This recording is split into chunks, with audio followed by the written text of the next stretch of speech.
예, 2021년 3월 14일 길가온교회 주일예배 말씀입니다. 오늘 본문은 요한 1서 3장 11절에서 24절까지 말씀입니다. 우리 같이 봉독하겠습니다. 우리는 서로 사랑할지니 이는 너희가 처음부터 들은 소식이라. 가인같이 하지 말라. 그는 악한 자에게 속하여 그 아우를 죽였으니 어떤 이유로 죽였느냐? 자기의 행위는 악하고 그의 아우의 행위는 의로움이라. 형제들아, 세상이 너희를 미워하여도 이상히 여기지 말라. 우리는 형제를 사랑함으로 사망에서 옮겨 생명으로 들어간 줄을 알거니와 사랑하지 아니하는 자는 사망에 머물러 있느니라. 그 형제를 미워하는 자마다 살인하는 자니 살인하는 자마다 영생이 그 속에 거하지 아니하는 것을 너희가 아는 바라.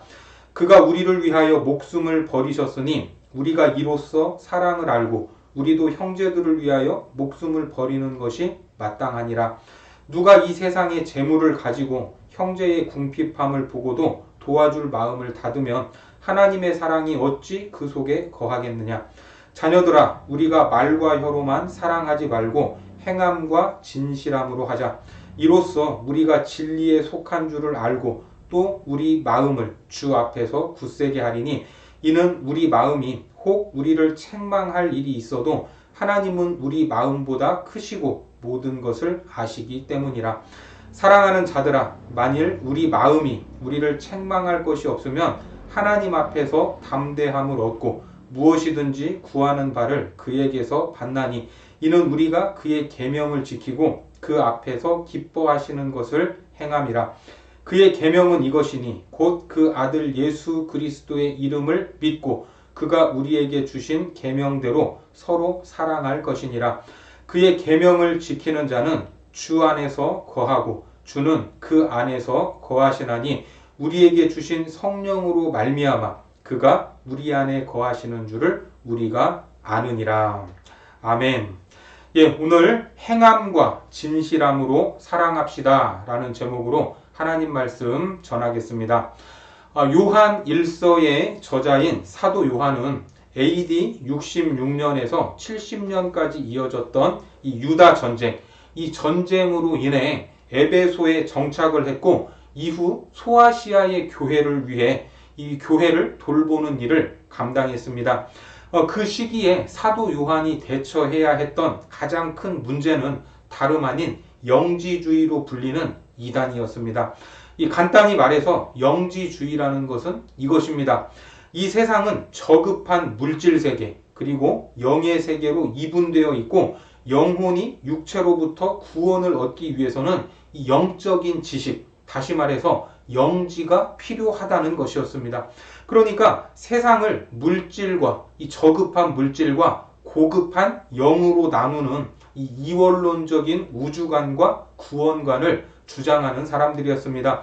자, 이 사람들의 주장대로 하면 존귀하신 하나님의 아들이 물질로 구성된 육체를 입고 이 땅에 오신 것 자체가 말이 됩니까? 안 됩니까? 말이 안 되는 일이었습니다. 그러니까 당연히 예수님의 성육신을 부정하게 되고 예수님이 이 땅에 오신 것은 단지 몸을 가지고 있는 것처럼 사람들의 눈에 보였을 뿐이라는 가현설, 이 가현설을 주장하고 있었습니다. 하지만 우리가 알듯이 예수님은 100% 사람이면서 100% 하나님이십니다. 예수님의 인성을 부정하면 우리 기독교는 성립할 수 없는 것입니다. 히브리서 4장 15절 말씀에 보면 우리에게 있는 대제사장은 우리의 연약함을 동정하지 못하실 이가 아니요 모든 일에 우리와 똑같이 시험을 받으신 이로되 죄는 없으시니라. 어떻습니까? 예수님은 우리와 똑같이 육체의 시험을 받으셨고 육체의 고난을 당하셨습니다.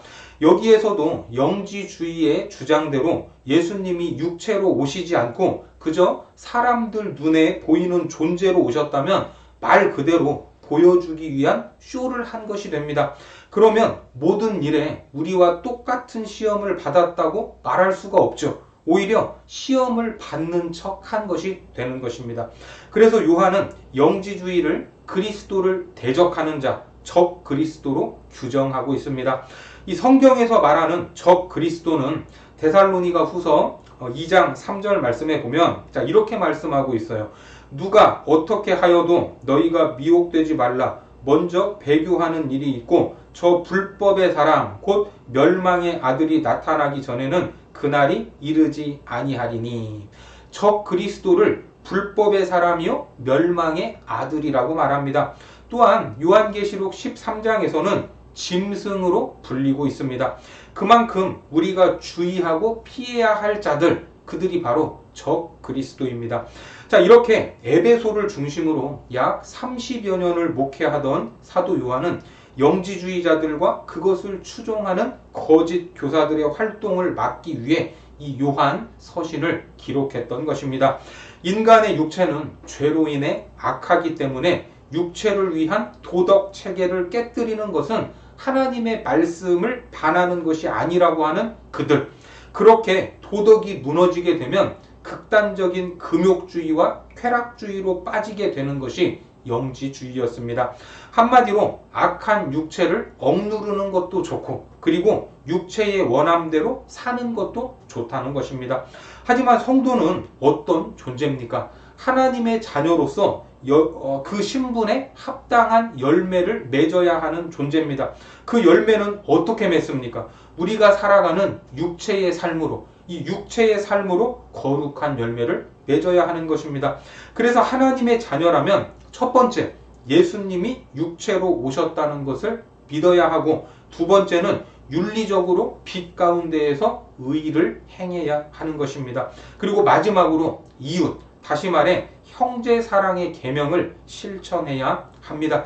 그래서 오늘 본문에 보시면 자, 어떻게 시작을 하고 있습니까? 11절 말씀에 보니까 우리는 서로 사랑할지니 이는 너희가 처음부터 들은 소식이라. 하지만 하나님께 택함을 받은 그리스도인은 세상으로부터 미움을 받는다고 전제하고 있습니다. 13절 말씀입니다. 형제들아, 세상이 너희를 미워하여도 이상히 여기지 말라. 왜 세상이 우리를 미워할까요? 하나님의 자녀가 세상에 속하지 않고 빛에 속해 있기 때문입니다. 자, 요한복음 15장 18절과 19절 말씀해 보시면 세상이 너희를 미워하면 너희보다 먼저 나를 미워한 줄을 알라. 너희가 세상에 속하였으면 세상이 자기의 것을 사랑할 것이나 너희는 세상에 속한 자가 아니요 도리어 내가 너희를 세상에서 택하였기 때문에 세상이 너희를 미워하느니라. 자, 이처럼 세상 마귀의 자녀들은 하나님의 자녀들을 미워한다고 합니다. 그러나 사람은 사랑할 때 하나님을 경험하게 됩니다. 형제를 사랑하는 것으로 구원을 받는 것은 아니지만 우리가 구원받았다는 것을 확인할 수 있는 증거가 바로 형제를 사랑하는 것입니다. 그래서 하나님의 자녀는 사랑의 계명과 믿음의 1차적인 요구에 순종해야 합니다. 참된 그리스도인의 믿음, 그 믿음의 행동은 항상 사랑의 행위와 함께 한다는 것을 믿으시기 바랍니다. 그러므로 형제와 이웃을 사랑하는 우리의 마음과 모습을 돌아보고 만약 우리 안에 사랑이 없다면 하나님과 동행하고 있는지를 점검해 봐야 합니다. 하나님은 우리의 악함을 아셨음에도 불구하고 사랑하셨고 죽으셨습니다. 로마서 5장 8절 말씀에 보면 우리가 아직 죄인 되었을 때에 그리스도께서 우리를 위하여 죽으심으로 하나님께서 우리에 대한 자기의 사랑을 확증하셨느니라. 어떻습니까? 우리가 돌이켜서가 아니라 여전히 죄인이었지만 우리를 위해 죽으심으로 우리를 사랑하시는 것을 확증하셨다고 말씀하고 있습니다. 이것이 우리를 사랑하신 예수님의 사랑이라는 것을 알고 우리도 그 사랑을 실천해야 하는 것입니다. 그래서 내가 하나님께 은혜를 받았다 하는 말은 하나님의 사랑을 입었다라는 말이 됩니다. 그 하나님의 사랑을 입은 사람은 이웃과 지체들을 진심으로 사랑할 수 있는 것입니다.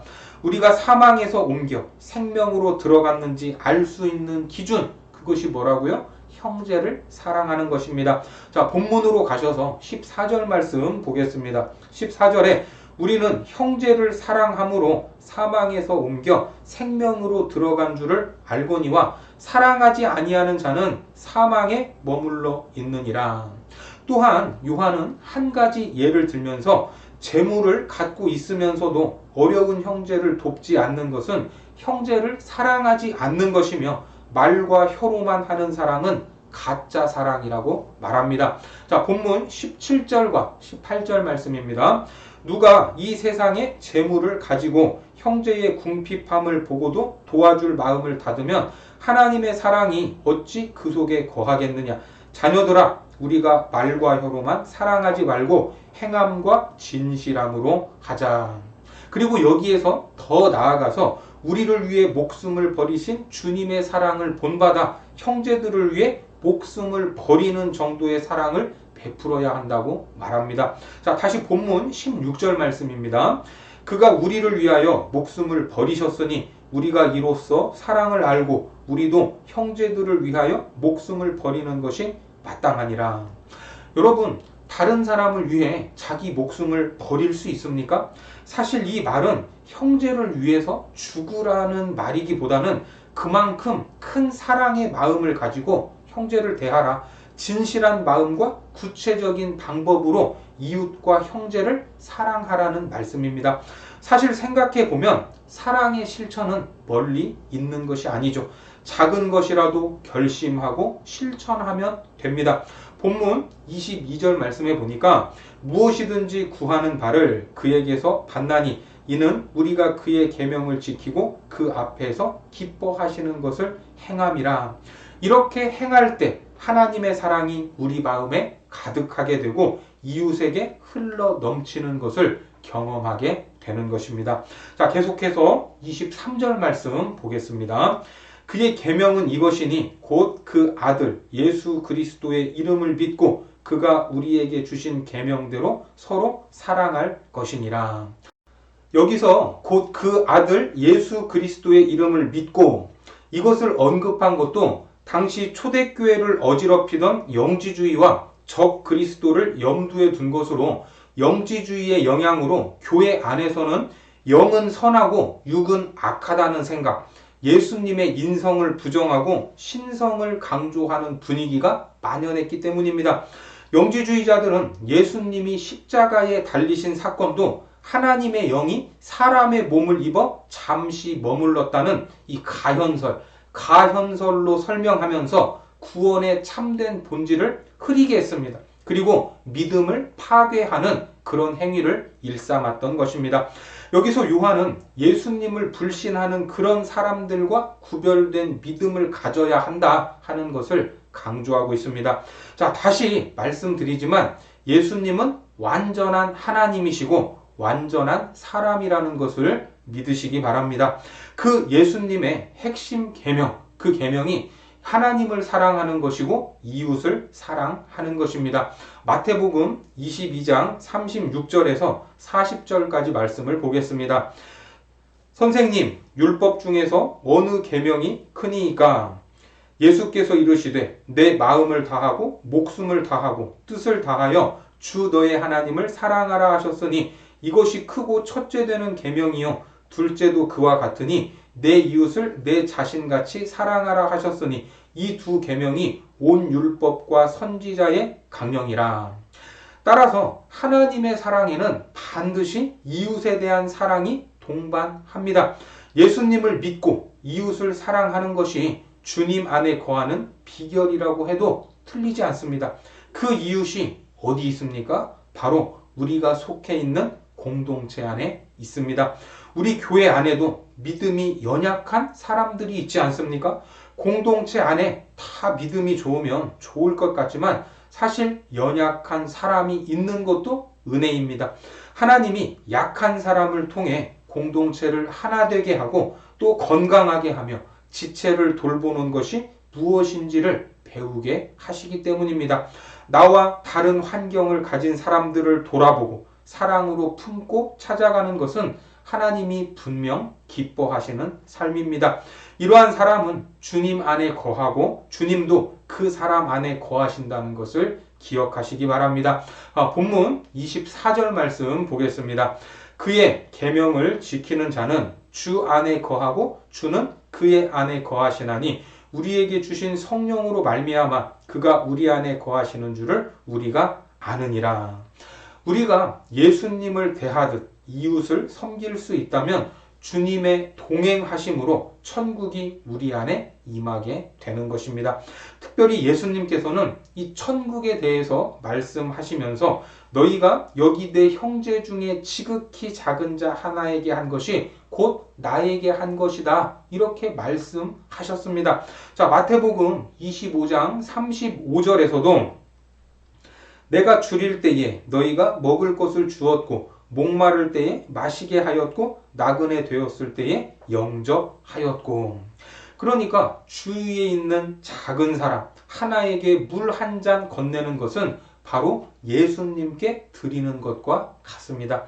이웃을 돌아보고 섬기는 것이 은혜의 문을 여는 길입니다. 주님이 말씀하시는 형제 사랑의 방법, 그것은 행함과 진실함입니다. 우리가 사망에서 생명으로 옮겨진 증거가 형제를 사랑하는 것이요, 그 사랑의 실천도 하나님의 은혜로 가능하다는 것을 믿으시고 하나님이 맡기신 지체들을 돌보고 사랑할 때 우리의 믿음이 더 견고해지고 예수님이 우리 가운데 거하시는 것을 경험하게 될 것입니다. 행함과 진실함으로 형제를 사랑하는 삶과 주님과 동행하는 삶은 다르지 않습니다. 하나님과 바른 관계가 이루어지지 않으면 사람을 미워하게 됩니다. 오늘 본문 12절에 보면 가인같이 하지 말라. 그는 악한 자에게 속하여 그 아우를 죽였으니 어떤 이유로 죽였느냐? 자기의 행위는 악하고 그의 아우의 행위는 의로움이라. 우리는 가인처럼 다른 사람에게 상처를 주며 살 수도 있고 예수 그리스도와 같이 다른 사람을 사랑하며 베푸는 삶을 살 수도 있습니다. 여러분들은 어떤 길을 가시겠습니까? 우리를 사랑하신 예수님의 사랑으로 이웃을 사랑하고 그 사랑으로 어두운 세상을 비추고 하나님이 함께 하시는 영광스러운 길을 가는 거룩한 하나님의 자녀들이 되시기를 주님의 이름으로 축복합니다. 기도하겠습니다. 하나님, 우리가 세상을 살아갈 때 우리를 바라보는 사람들이 나를 예수를 믿는 사람으로 인정하는지 돌아보기를 원합니다.